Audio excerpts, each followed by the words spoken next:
Hey, how are you today? Today we're going to be setting up the altar for our altar guild to know how to do the different elements of what they're setting there, what the meaning and purpose behind each element is, and how we place them. Faye and I are going to be working together to put this together one step at a time. If you have any questions, raise your hand. So Faye, what are we starting with? We'll start with that. That's more fun. Okay, so I'm going to start with the pulpit or the altar frontal.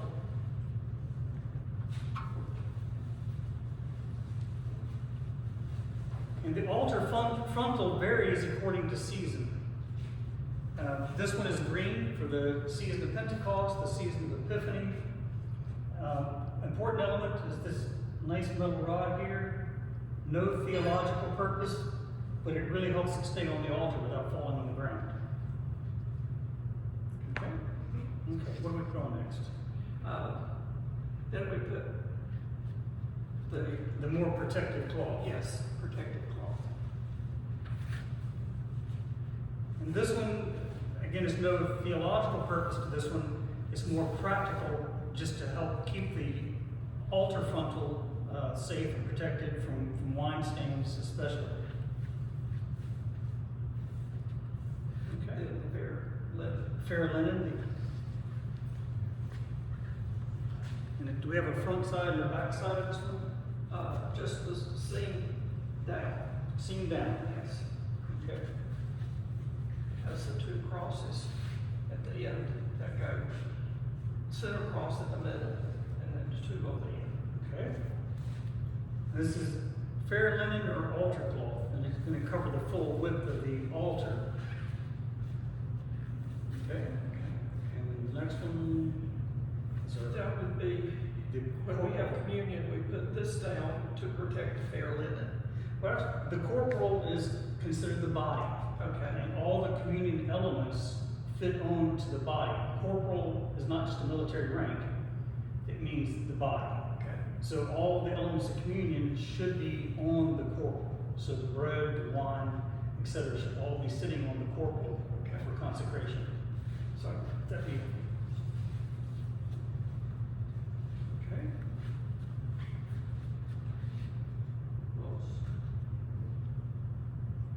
this is a little longer than the rest.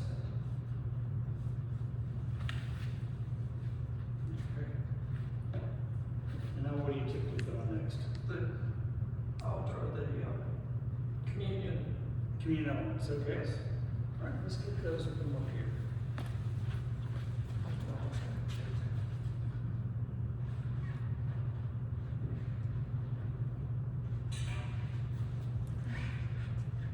So this tray is the base for when we're doing pre-filled cups. And there'll be one or more trays sitting on top of this that have the little slots for the pre-filled cups so communion wine to go into. And depending on the number of people we're expecting, we may have only one of these, we may have 3 or 4. But it's going to be part of the altar guild's responsibility to determine the number of layers of cups we have. And then on top of that is just the final cover over this, over these elements, over the communion wine elements.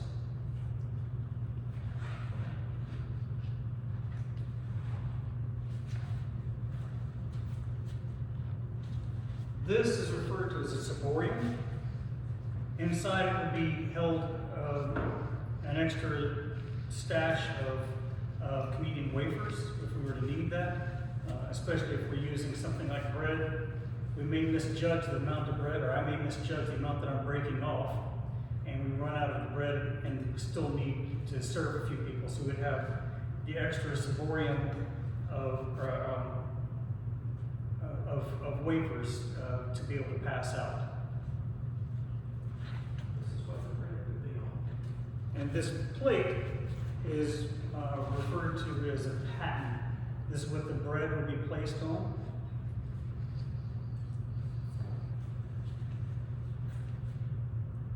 And then this would be our chalice. And in the chalice will be placed would be poured the wine we're going to be using for consecrating the elements.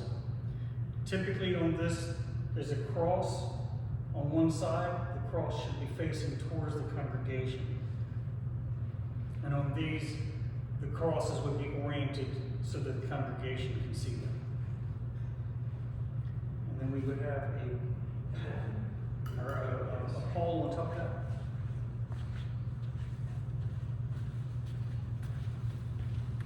And we put the veil on after we put the pole. Yep.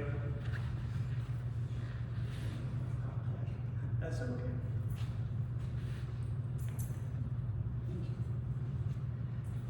The pole, in most of our cases, is either a piece of cardboard or a piece of plastic to stiffen it.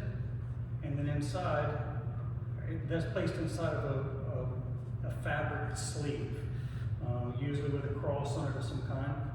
And the cross should be facing up. Fun fact about the pole is the original purpose behind that was to keep the bees out of the communion wine. Not necessarily a theological purpose, but now it's the same term that we use for the pall used at funerals, whether it's for cremains or for a casket burial. We're covering the dead with that cloth, and this is also covering Christ's blood as the pall over that.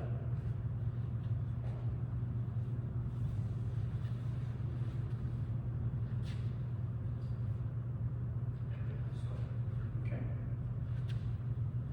This actually has a cross. Very good. And this is the veil that would go over the elements of communion last. On the front, on most of our veils, there'd be a cross of some kind embroidered into it, and that'd be facing towards the congregation again. And then the other elements we have on here would be our candles and our missal stand.